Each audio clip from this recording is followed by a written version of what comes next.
Now, restrictions keep us healthy and they keep us alive.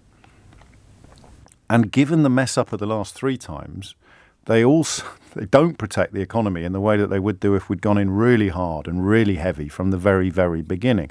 What really damages the economy is the constant toing and froing, the 1 step forward, 2 steps back, which is what we've seen so far. I think the vaccines changed that model. This is the point Theo was making, characteristically clear fashion.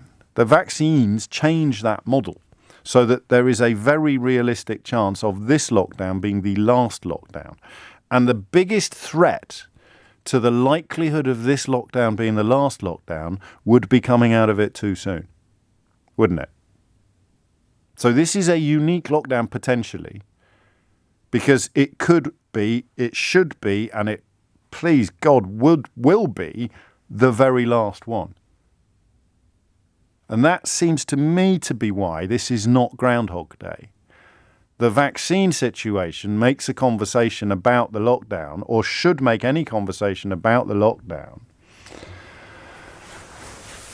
profoundly different from the last 3 conversations about lifting lockdowns, including the one that Brexit hardman said, Steve Baker said, should be lifted last November because the coronavirus had peaked.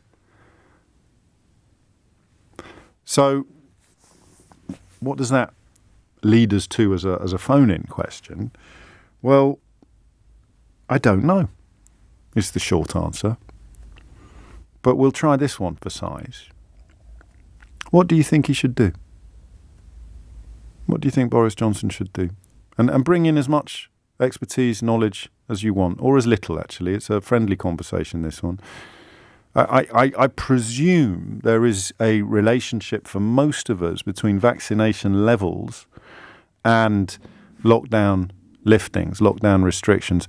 I'm afraid I don't buy the idea that just because my mum has been protected now, or my mum has received her first dose, I should be allowed to go to the pub. I don't quite understand that. Maybe I'm missing something. One of these days I'm going to say that on the radio, and I actually will have done. And you can ring me up and tell me what it is that I've missed. But the idea that once the vulnerable are vaccinated, then everybody else can go back to normal is as daft now as it was at the very beginning, when people claimed we should just lock the vulnerable people in a lead-lined box and everyone else can just crack on as normal. So, what do you think he should do next?